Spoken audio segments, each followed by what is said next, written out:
Good evening. Thanks for coming out today. We are happy to have, Kumar's like, no, I'm sitting.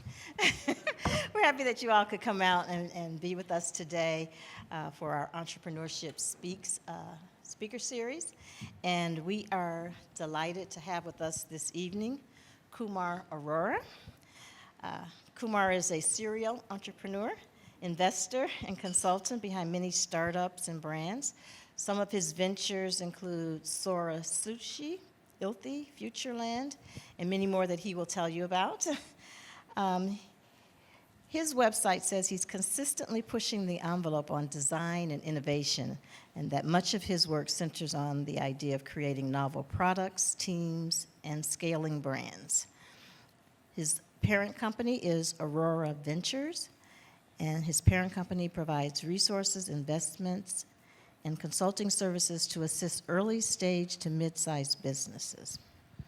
Kumar serves as a consultant and advisor for a range of industries. He boasts an impressive roster of clients ranging from Fortune 500 startups to celebrities and athletes. Join me in welcoming Kumar Arora. So welcome again. Thanks for having me. We just had a nice time downstairs recording a podcast, so he gets to do a lot of this all over again. But let's get started, and let's go back to your early lean, mean days, and just share what you would like with our audience about those days. Would love to. Before we get too far in, I want you guys to know I'm staying here till the lights turn off, so find me after, ask me questions. The only way we all grow in Cleveland is if we talk and communicate with each other. So I just want you to know, don't be shy. I will be here, and I will stay until, again, the lights turn off. My entrepreneurial journey really started actually almost 20 years ago now. It's just almost crazy to think.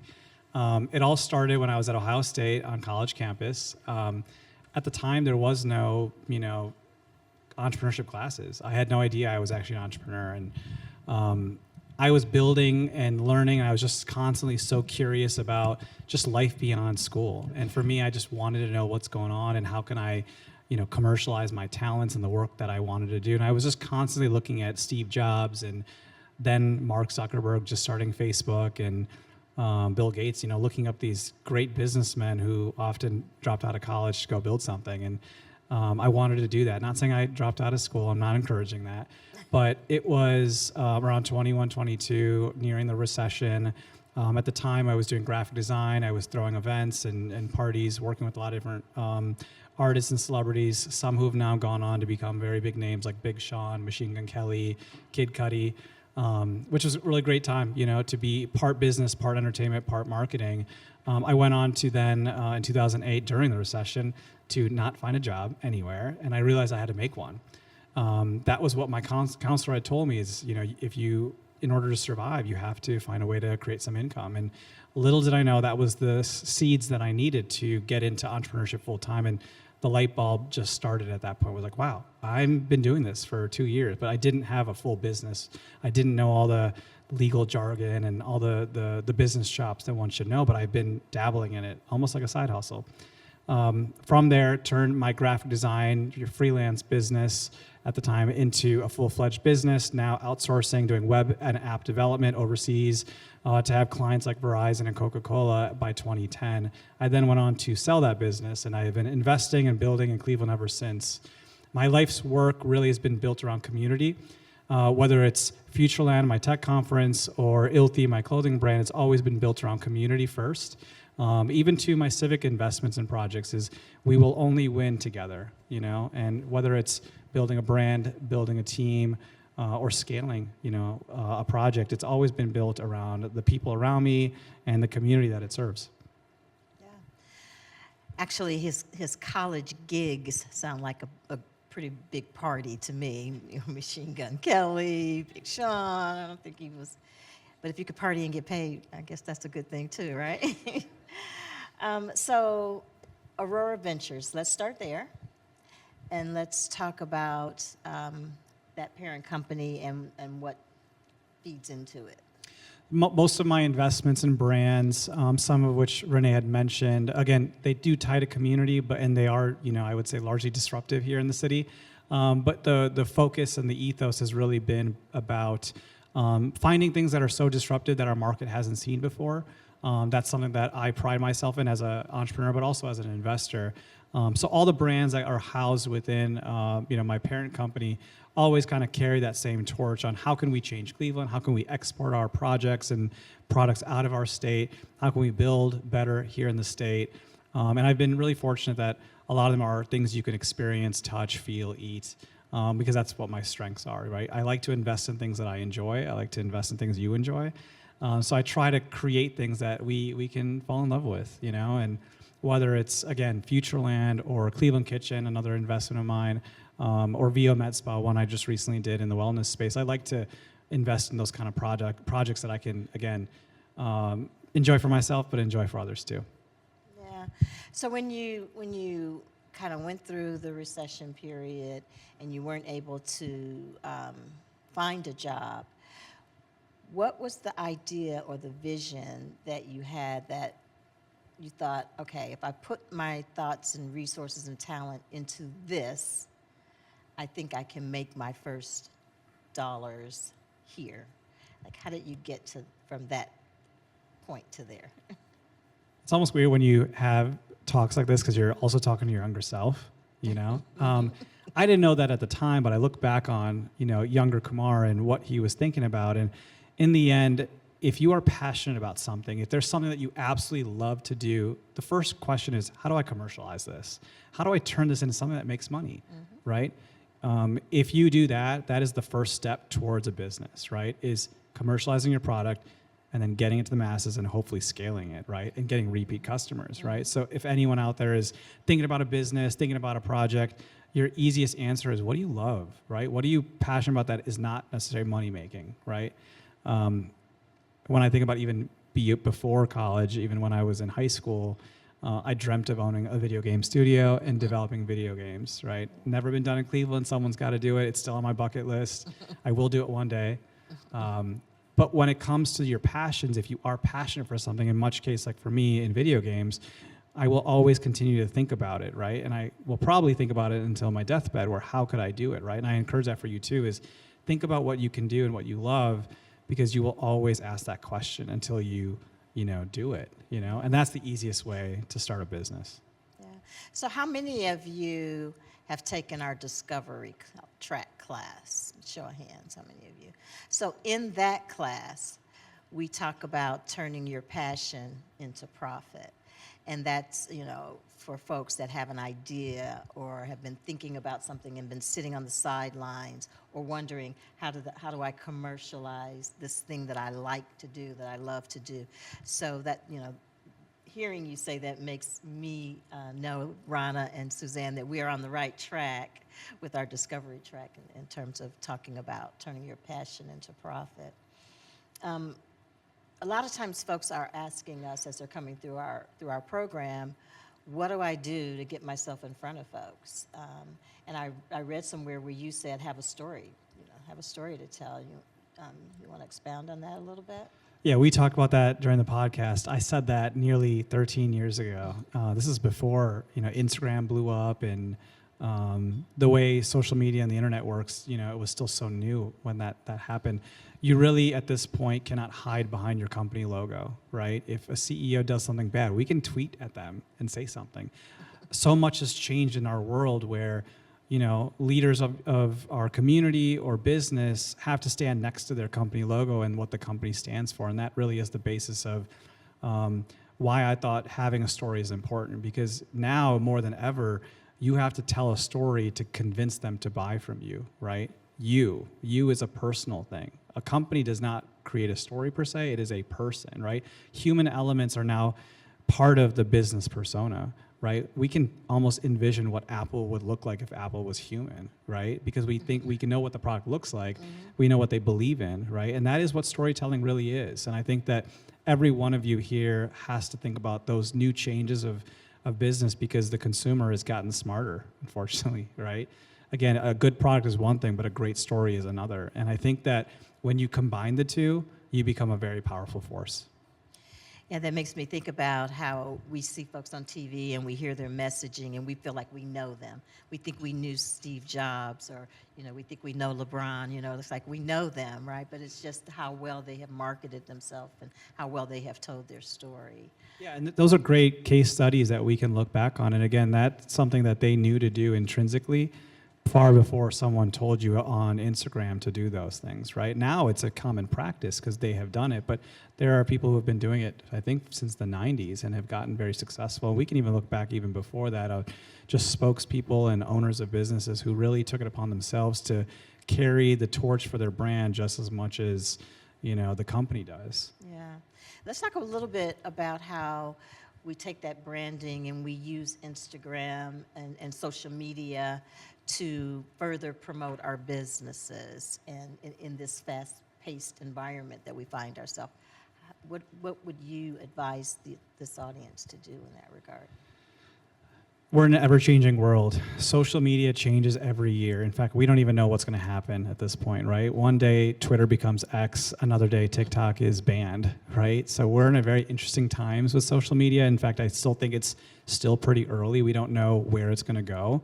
But the one thing we do know is that it is a communication tool. It has replaced calling people. It has replaced the way we operate, right? In fact, some people will choose to talk on social media over texting now, right? What you need to know is that we are still at the forefront of it, so it's okay that if you are behind.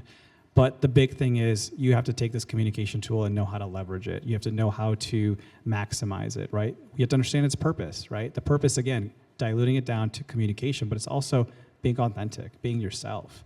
The brands and companies that are not necessarily themselves are the ones that will not be around in 50 years, right? They might have all the money they have, but it will run out, right? You cannot be a corporate company on social anymore. You have to be a human. And it goes back to storytelling, That is the only way you will succeed now, is showing your authentic self. I wish I posted as much as I did on social. I'm too busy posting for clients and my brands. But it is something that I encourage my team is, what is your why in every post you make? If you don't have the why, you're probably not doing something right, because we're only here to share and communicate and learn from each other. Social media is not a bulletin board. It never was supposed to be. If you're posting flyers every day, you're probably not doing it right, because that's not what your community wants. And if you answer the why, you will always win. So we should be talking to the audience as opposed to giving them something to read. Can I take that? Well, not just talking, but it is a two-way street, right? If you look at TV and radio and previous traditional marketing, like, you can blast your message, but you can't hear what they're telling you. For the first time in our lives, we can actually talk to our customer and ask them what's wrong. How can we make it better? Can we invite you to an event? Right? Can we ask for your email or phone number? You couldn't do that in a TV commercial. It's a very powerful tool. In fact, the brands that are doing that today are the ones that might challenge the Goliaths that are out there, because they're too busy running ads in the newspaper still, or on TV commercials. I do believe that two-way street that exists now is so powerful, and if you're missing out on messaging your customers, getting them to know about things, and getting to kind of talk to them at a human level, you miss out on that, you lose a lot, And I encourage any one of you who has a small business, a side hustle, get in those DMs. Try to send 10 a day. 10 a day times 7 is in a week is 70 messages a day, right? 70 times 4 weeks of that is 300 customers. No excuse why we couldn't do that. You can set aside 5 minutes to message 10 customers a day. Just checking in. How are you? Did you enjoy your product?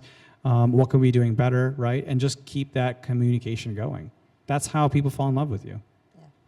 And if you're just starting, you're introducing your client, your product or your service through these DMs. Yeah, exactly. So, yep. All right, let's take a little bit of a detour, because the journey is never a straight line, right? Let's take a little bit of a detour and let's talk about Cleveland Hustles. He's done some fun things, Machine Gun Kelly and LeBron and Cleveland Hustles. Let's talk about that, and how does that play into your entrepreneurship journey? So I was on a TV show, it was almost 10 years ago, 2016, great year for Cleveland, and I got casted on a show called Cleveland Hustles. It was number 2 on the network on CNBC at the time, and very fortunate LeBron and his team actually casted me and picked me as one of the youngest investors. I actually became the youngest investor ever on television. and the first Indian American. So, big thing for diversity in our region. I lived in LA at the time, and I actually joked with Renee. I am now a washed-up reality star. So it was a great time for our city and just the opportunity to film my daily life as an entrepreneur and investor and help build other brands. And who would have thought even now 10 years later I'm still working with the camp, and now we serve them for their museum that's in Akron, and we help develop their merchandise for the foundation. So really great opportunity to connect our small business still to LeBron's camp. And it was just a great time to film that. You can actually go ahead and actually see it. It's on YouTube TV and Peacock still today. And I was telling Renee too, it's actually aired in almost every country. I haven't seen the other languages they put me in, but they have it in every country, so it's kind of cool to see that. But it was a really great experience for me to learn not only a lot about myself and where I was at the time at 29, 30 years old, but also get to see so many entrepreneurs trying to figure things out, right? How could I be helping them at that time? But even now, how can I carry that story forward on helping them and continue to help them? Because we have so much work to do in Cleveland. The only way we're going to do that is to help each other, And it was just a really great experience. So I encourage you guys, if you want to do, go back in the past and see that what we did. It was almost like Shark Tank, but a Cleveland kind of style to it. Yeah. But it was a great time. We actually ended up investing nearly $1 million on that show in the Gordon Square area. Yeah. And so we have pitch competitions here and on a much smaller scale, but every time we have a pitch competition, it is an opportunity for you to practice your elevator speech, if you will, or your I ran into you on the street speech, and making the most of all of the opportunities that you get and building your way up to participate in something that has much greater prizes than we are right now able to offer. But so I do encourage you all to participate in pitch competitions, and the more you do, the better you get at it, and the easier it becomes to tell others about your product. So I know that we talked briefly about Old City Soda, and one of the companies that Kumar invested in while doing Cleveland Hustles. But can you tie that into that experience into what kinds of things would you today wish you had known then, and what would you tell your younger self now that you've had all this success? It's funny because I didn't listen to myself, and what I'm about to tell you is don't get into restaurants or bars. I invested on the show in a company called Old City Soda. The premise was a craft soda, no sugar, good for you soda, which ironically now Poppy is being sold for a few $1 billion. So there was a market for good for you, better for you brands. And I knew that. I was confident in the product, and then at the same time, we needed to build a bar. And that happened in Gordon Square. Unfortunately, that business did not make it, so it was a bad investment. I lose a little bit every time I see one of my babies fall, but it was a great learning experience. I would say that looking back on it now, besides the fact that you shouldn't get into restaurants and bars, you really do want to find ways to pick yourself back up. I had a hard time a couple years after that, where down in the dumps about it, and really had a chip on my shoulder that that investment didn't work out. But it was the battle scars I needed for business. I don't think I could be where I'm at today because I didn't give up. I now invested into Sora Sushi, which is downtown. Hope all you guys can attend and check it out.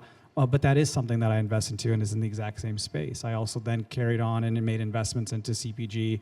It wasn't soda, but I invested into Cleveland Kitchen, Real Good Foods, Happy Coffee, and a bunch of other brands. So I didn't give up. I just had to figure out how to get back on the horse, right? We are all going to experience that. It is those battle scars that make me who I am today. It was my version of business school of losing a couple $100,000. And I don't regret it looking back on it now, In fact, while I might be hesitant to keep investing in hospitality, it doesn't mean that I won't invest in other places. You will always learn something, whether you win or lose. In fact, I would rather talk about the losses at a bar with a friend than the wins, because when you're on the top, you got nothing to talk about other than how successful you are. But I want to hear about the heartbreak, right? I want to hear about the losses, because that is the only way we learn, right? And that to me is so much more impactful. So got a bunch of battle scars I can share with you, whether it's Old City Soda or Trust Foods, another project. I carry those with me as I keep moving forward. And much like what they say with Jordan, you only you only make the shots you take. And I think that's been one of my life mottos as well. So I am confused by Kumar saying don't get into the restaurant business, because he's got this really successful Asian fusion, am I saying it right? Asian fusion restaurant down in the Flats, Sora Sushi, and it's real. I'm not a huge sushi fan, but we had a meeting down there, and I was convinced that I should try this, and it was really good. And it's a wonderful atmosphere, so sometimes restaurants work. And go visit, it's a wonderful place. Let's talk a little bit about access to capital. We hear from our entrepreneurs that that's their number one problem, is access to capital. And how do they go about it? When are they ready? And then we talk a lot in our classes about, are you really ready for the capital that you're trying to access? But can you talk to them a little about that? For sure. I feel your pain. It is definitely an issue here in Northeast Ohio, is how can you get the funding you need to start an idea or build your business, or even scale and start to hire maybe your first few employees. It isn't easy, and there's other markets that we're competing with, whether it's even closer like Columbus or Cincinnati, or the big ones like New York and LA, who do have the access to capital. What we do have here is heart, right? We do want to help each other, and we do want to win. And we know that we are in a different ecosystem. When it comes to the access to capital, while I do agree that it is tough, I do think that you want to make sure that you are building an MVP. Do I have a business that's actually viable? Do I have something that can actually turn a profit? Can you tell me when it will turn a profit, right? You want to answer some of those questions, because you really can't get to funding until you can prove some of those basic questions. You have to take that leap of faith and have a little bit of risk that you put in, maybe some of your own hard-earned cash. Maybe you raised from family and friends. Maybe you've asked your other business partners, can we all pool in and create some capital contributions? If you can do some of those basic steps first and prove that this business can work and show it, then every bank, every lender, every investor will want to get behind you. And you really want to answer the MVP first, right? I do think that small business is sometimes easier than startups to some degree. Startups are in what we call blue ocean, where it's a little newer and different, whereas red ocean is a little bit more competitive, more tried and true, a little bit safer, but there's a lot more competition, right? That's why they call it red ocean. I think that for any of you who are looking for funding or frustrated with it, you just got to keep trying. There's a lot of great case studies, even if you look online, that some Cleveland businesses are raising money from other cities, right? From other VC firms outside, and then keeping them here in Cleveland, which is such an awesome story to do that, So think about that too, is that your funding sources might not come from your city. They might come from another market. There's a couple more here, and then we'll let the audience ask questions. I know that you're very involved in Futureland, more of a civic project, but you want to talk a little bit about Futureland? For sure. I promised my wife I wouldn't start any more businesses or invest in any businesses for the next 12 months or so. Futureland and actually another project called For Art's Sake are two of my civic investments and projects. Futureland is a conference. I invite all of you. I will have tickets for free because I want you guys to come and learn. The concept actually started from Mayor Bibb. It was his vision to develop a conference built around tech, creative, and entrepreneurship for diverse folks in the land, right? We are often misrepresented, whether it's gender, age, race, or region. How do we build something from here than to wait for a conference to come to us, right? We have to learn and grow together if we want to win, and do it from the ground up. So when we came and learned about Futureland and kind of built it from the ground up, it was for me an opportunity to tell myself I can do this, not necessarily for me, but for me 20 years ago. That's why I had to move away, right? How do I build something so we can leverage and build and learn from, but also our next generation? How do we get them to stay in Cleveland, right? Things like Futureland are part of that story. So, I encourage you all, bring your businesses, bring your network, invite people. We have, in the past few years, we've had a lot of great speakers like Rich Paul and a lot of big names, So it's just an opportunity to learn, to network, to grow, and to build. This is the place you might find your next business partner or your next investment. And that's really what Futureland's all about. And then on the flip side, For Art's Sake is part of, and fortunate two of my lead artists are also here, Eric and Jordan. We came together to build what's called For Art's Sake.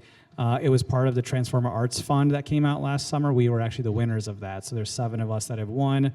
But our project really has been built around how do we change art for the youth? How do we change it for our communities? How do we revitalize neighborhoods through the arts? So we were fortunate, and Renee actually came to our City Hall event that we did called Artists Run the Streets, where we highlighted Black artists and gave them the platform to be featured in City Hall. So you can actually go see that all the way up until end of May.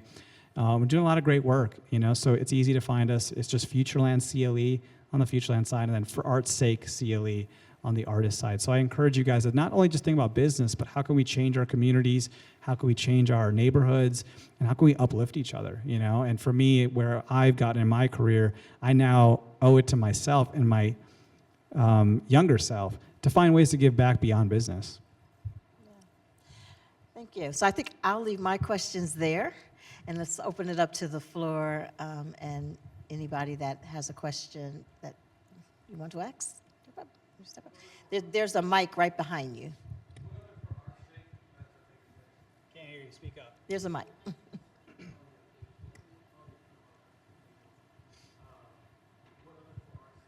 It's not on. I think I got the question. All right, good. I'll say it one more time, Sure. just for the mic. What other For Art's Sake events can the general public be a part of? There's a bunch of events coming up. Again, all of the work we're doing is based around transformative arts. How can we change our communities and focus on social impact through the arts? We've got a couple coming up. April 11th, we're doing a basketball court mural called The World Is Yours. Beautiful mural is going to be created by Glenn Infante, another one of our lead artists in the Huff neighborhood, right next to Riddall Farms in the Otter Park playground. I would love for you all to come. It's totally free to attend. We'll be doing a full court activation there where you could see the mural itself. And it's a very beautiful piece of a mother holding up her son right on Black Maternal Health Week, which is a huge crisis here in our city. For those of you who don't know, I believe it's 1 out of every 4 Black moms are dealing with some sort of fertility issue or pregnancy issue. These are the types of things that we need to focus on for us to succeed. All neighborhoods and all sides of our city have to not only be successful, but also be healthy. We are, and like you said earlier, we are in the medical capital of the world probably at this point, but yet we have these issues in our backyard. So very powerful work that the For Art's Sake team is doing, and Infante Arts. And then from there, we're moving on to projects in mental health at the Baseball Heritage Museum, focusing on chess and art and how that can help the youth. All the way to physical health with the Cleveland Marathon and how we can encourage people to run and take care of their bodies. So we're working through every type of kind of challenge that we see, whether that's mental health, physical health, Black Maternal Health Week, empowering musicians with a festival we'll be doing in September. There's a lot of great events we're doing. I encourage you to take a look at our website. It's forartsakecle.org that actually highlights all of them. All our events will be largely free, or donate what you can to kind of keep this movement going. I hope that For Art's Sake will live on after this fund, and if not, I hope that you guys will see the work we're doing to think through how can I empower my communities through the work that I do too. Yeah. Did I answer your question? Right behind. Oh. You, and then Stand up. Oh. Tell me a little bit about when I hear someone say serial entrepreneur, I feel like that's me, right? Because I have 2 companies. How do you balance the priorities with a parent company and your others, and balancing when is their time or their season, if you will, and what do you use to sort of judge which is the one to dive into here, and how do you balance those? Do you guys ever see that meme of like a dog in the kitchen and the whole place is on fire? That's serial entrepreneurship in a picture. No, I'm just kidding. no. I think that you, first of all, yes, you are a serial entrepreneur. If you needed the validation, you are, right? Anyone who is working on multiple projects at the same time is, the easiest way to label that is a serial entrepreneur or maybe multipreneur. It's okay to have more than one love. No one said that you have to do one thing, right? I don't want to use Elon Musk as a reference because it's probably not the best one, but let's think of another one. Let's use Leonardo da Vinci. He's a scientist, a sculptor, a painter. Who says you have to do one thing, right? I know our parents said that when we were growing up, saying, what do you want to be when you grow up? But what if I say I want to do all of those things, right? Why can't I be a chemist and a chef? They both are working with ingredients, right? I believe that you will live a more fulfilling life if you try to do more than one thing, right? You don't have to be just an accountant. You don't have to be just a stay-at-home mom, right? Try new things. It's okay, right? right? We're meant to live this way. The most happiest people, I think, try to do everything or try to do a lot of things at once. But when it comes to serial entrepreneurship as a whole, for me, what's been successful is I'm not making huge investments where I'm largely more than 50% of my investments. Some of them are as low as 33, some are as low as 0.1%. It's really about balancing the load as my parent company. Some of them I have more stake in, which I have more involvement in from a day-to-day perspective. Others are much more passive, where I'm only doing a check-in once a month, once a quarter, sometimes once a year, because that's kind of how my business is built. But for you, your question was, how do I balance my priorities? I'd say go where the money's at first. That's usually your answer. But secondly, also go for what makes sense for you in the time, because some businesses could be seasonal, some could be passive, you know? So it really just depends on what you have, and I'm happy to chat with you after and help you kind of navigate that. My question is, during the pandemic, I had to close the business because of social distancing. So for those with mental health that would like to start a business, would you happen to have any specific persons that would help with that? Because ODD is not helping at all. So if somebody wanted to start a new business with mental health, that's the question I have. Some investors that will be willing to invest in people that may have issues but can still move forward. Is it more about? It's more about finding investors for individuals that want to start a business that have mental health and that want to like get training, but maybe ODD has specific guidelines and they don't even they don't support other, like photography. They don't support photography, but that's something that maybe somebody has a dog that's not here anymore and you can work from home for that. So I'm more interested in those work from home for mental health people and who will invest in stuff like that.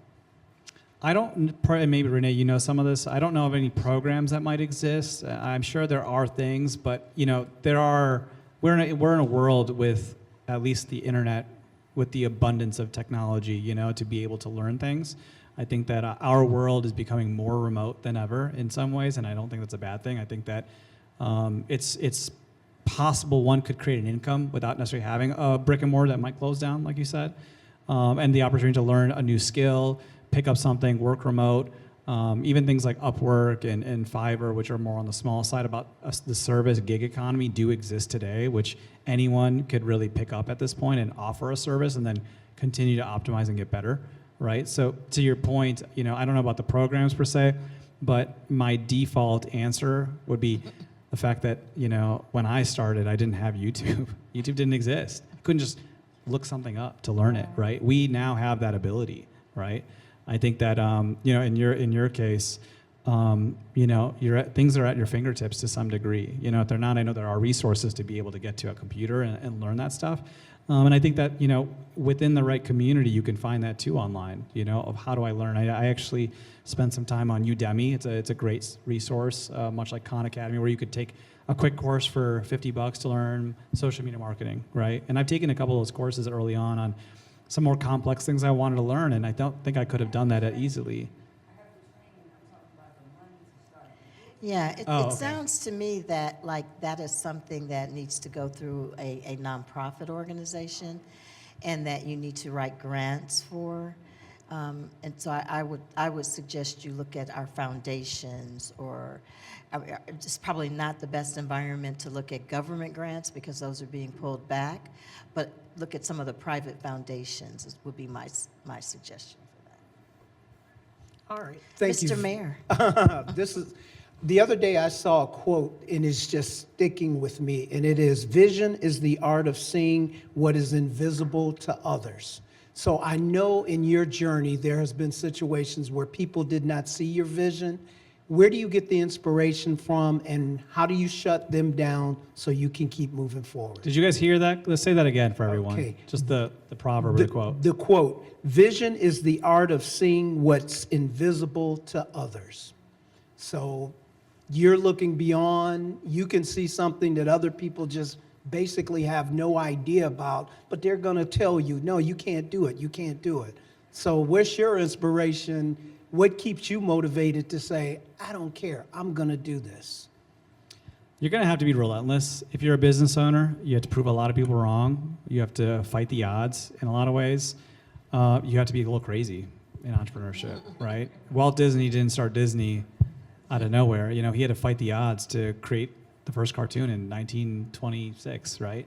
Everyone who creates something or wants to do something has to be crazy. I think that even in my early days when I wanted to be an entrepreneur, everyone was like, you can't do it. Or my parents were very against it. I should have been a doctor, right?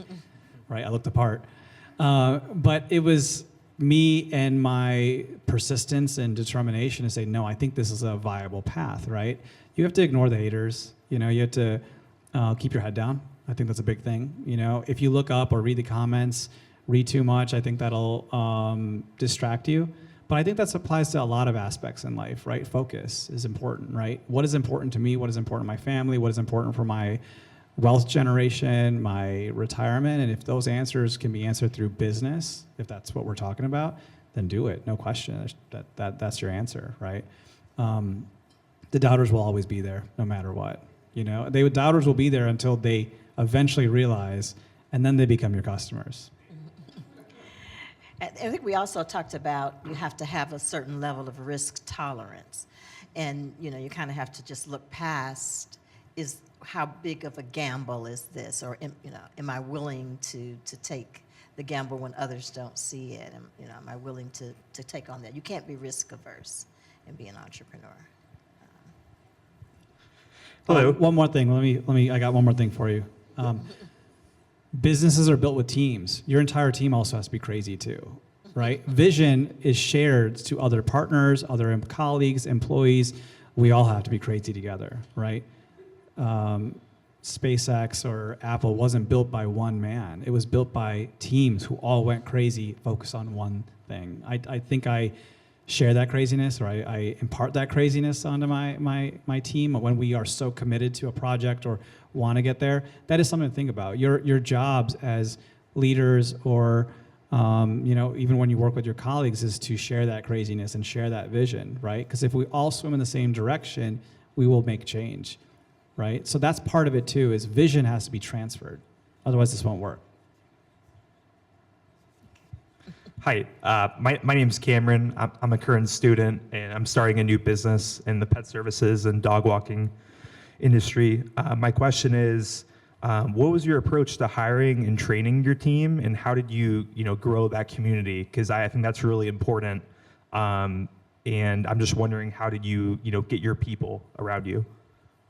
A couple questions that you answer in there. First off, who here, raise your hand if you have a dog. All right, cool. You got like 6 customers in the room right now, 7. So make sure you message them or talk to them. That's important, right? What was your question? Sorry. How do you go about training and scaling, to get the right people and under your shared vision? Got it. When it comes to processes, businesses are all relatively the same. They all kind of run in the same structure. The only difference sometimes might be the product or the end results, right? But in the end, you still have to do the same things. That's why in every company, certain departments always exist, right? Because they are, to some degree, like a machine or a model that you look at. So to your question about training and whatnot, SOPs are really great, standard operating procedures on how you do things, right? How do you take a dog out? How do you greet them? How long should that walk be, right? All those questions need to be answered, so you don't have to physically do that over and over again. If you scale that, you should have documentation on how you do things, right? And there should be a process pipeline that exists, right? Those are the kind of things that I would recommend to do. And if you have that carried out, you can just hand that booklet to someone and here's how you run my business, right? If you build those and you have those systems in place, things become a tad easier, right? You can always look back on it. If they can't get a hold of you, they can read about it, right? In some of my businesses that I'm not necessarily so hands-on with, those SOPs exist almost as if it's like literature of what I would do, right? This could be operational, they could be about marketing. If you build them, then someone can then work off them. So from a training standpoint, that is the very first thing you should always do, is build a system. There you go. You got yourself a customer. As a serial entrepreneur, what was your biggest win or success, and what was your biggest failure? That's a good one. I feel like when it comes to wins, I can name a few that I kind of share equally. My time at Real Good Foods, I was their CMO when I lived in LA while I had my businesses too, and we were able to build that business to a few hundred million, which went on then to go on to NASDAQ and, become public. And serving my time there for 2 years, building that business was very fun. And we were inventing things like keto ice cream and, cauliflower pizza and just really getting radical. Again, all that stuff that I love to do. And you can go into any grocery store and any store and they're there. We're in Costco, we were in, Walmart, whatnot. So watching that scale and grow was phenomenal experience. I was able to take some of those ideas and then carry that on to other brands. Again, my time on Cleveland Hustles, not necessarily that was a business, but what a great time to be able to highlight my life for 9 months on camera, More recently, I've just been really excited about my agency called The Underdogs. We've been doing a lot of great work, with the Circle East District that's opening up on the east side, transformational neighborhood that we're part of, doing their marketing and creative, all the way to something as simple, not so simple, but MGK Day. Our team was behind that as well. A charity festival we put on, really to help CMSD, and all the money went back to, the school district. And last year we had, besides Machine Gun Kelly, we had Travis Barker come through. We had Jelly Roll, just a lot of great people. We took over West 6 and had about 9,000 people there, all in a 3-week span of execution. So it was really an effort to highlight our businesses, change our communities, and just do good. So Underdogs has been a little close to my heart lately. I feel like back to the idea of having many loves. I think that it's hard for me to name one because I've had so many great milestones in my career. I think that part of serial entrepreneurship and working on projects has really allowed me to have those memories. I don't look at work as work. I get excited. I think my team knows I work on weekends because I just love what I do. And I've been fortunate to be able to build that lifestyle. Of course, there's things I don't like, but it's just too hard to name one. And then to your point about, or your question about the ones that hurt a lot, I think Trust Foods was one that I had during COVID. It was a cool idea that I thought would have changed the world, but it didn't. I worked on a project to invent a new cereal out of egg whites, so dehydrated egg whites. We extrude them into puffs, no different from a cheese puff, but packed with protein, 9 ingredients. Ended up getting on shelf at Publix. We almost got to Walmart, and I did this in the middle of COVID because I was just going crazy. How do I create a healthy cereal while we're all dealing with a sickness? And little did I know avian flu would show up and make eggs go up in price. And now it's going to cost me $12 to make a box. Not feasible, and I had to close that business. So that one hurt, because I really wanted to change the world. That doesn't mean I can't go back and do it again, but what didn't work in that current timeline, and I'm glad to see that companies like Magic Spoon and other brands have gotten into retail and have been able to carry the weight to bring better for you brands. But it doesn't mean I can't give up, but I've got some losses too. Yeah, I was going to ask you, when the price of eggs go down, do you think you'd revisit it, or is it just too painful at this point to think about? I told my wife I wouldn't start any new businesses, so I probably can't go back to an old one that counts as starting one. So okay. Not right now. I really want to focus on For Art's Sake and Futureland and just ways to give back this year. But yeah, I'll come back out next year with something new. Yeah. All right, just one last question, and then we're going to wrap this up. And do we have one back there? Okay. How you doing, sir? So I heard you left and went to Los Angeles, and kind of like how LeBron left, went to Miami to learn how to win. How did going to Los Angeles shape you, and then bringing that back to Cleveland? And for people who don't have the opportunity to leave and get that experience, how can they kind of get that inertia here in the city? I'm going to answer it backwards, just so we can answer the latter half of that. I encourage you all to travel as much as you can, even if it means just driving to another city, right? Experiencing as much as you can creates these new synergies and synapses in your mind to think about things, right? I wouldn't have thought about sushi if I didn't live in LA, right? And how do I bring better sushi to our city, right? So traveling really, for me, sets me on fire because that's where I get my ideas. It gives me time to think while I'm at the airport, and it allows you to experience life, because you only know so much that's in your bubble. Those who travel, I think, can ideally bring those ideas back, so that's the first part of it. But for my time in LA, when I was dealing with a time in Cleveland, before 2016, I would say, it was a much more different world in Cleveland, I think, at that time. It was much more dog eat dog. I think that people weren't as receptive to work with each other. The idea of supporting small business didn't really exist. So I was losing faith in Cleveland, right? I was losing faith in the work I was trying to do with Ilthy and a lot of my brands at the time. So I, at the time, looked at LA is the opportunity to, go somewhere where the grass is greener, I don't regret my decisions on leaving, but what I will say is now that I came back, I feel, and this is what I want to give back to you guys, is that when you leave to another city and you come back, in some respects I see in color while everyone else still sees in black and white. That's a really important thing. I see in color while the rest of our city sees things in black and white because I've experienced something, and I'm trying to get my friends and colleagues and partners to also see in color too. I don't need them to live in LA for 5 years. I can tell them what I've seen and hopefully get them to see how I see too, right? There is so much more we could be doing in our region. There's so much more we could be doing with startups and businesses. We can be finding ways to raise capital. We can build things like Futureland. We can build things like Sora. The idea is that we could recreate what we know and make them better and optimize. We can find a way to ship our products out of our state. How do we do that, right? I think about those questions now. So, seeing in color allows me to move differently. I can call or go to City Hall very quickly to make things happen. Our mayor wants that. He wants a open door policy, right? There's so many other people here. You can start to look at them and realize this person sees in color. I want to be closer to this person. I want to see in color too. Imagine if you lived in a world where it was black and white all the time. That's the world that we thought Cleveland is. It's time for all of us to see in color in order for us to innovate and thrive, And much of my work, whether it's in streetwear or the tech conferences, that's me giving that to our city in order for us to all evolve and become better. So thank you, Kumar. I think that if all of you start your businesses here, you will bring a lot more color to Cleveland, and we will be the vibrant community that Kumar sees. Let's thank him for.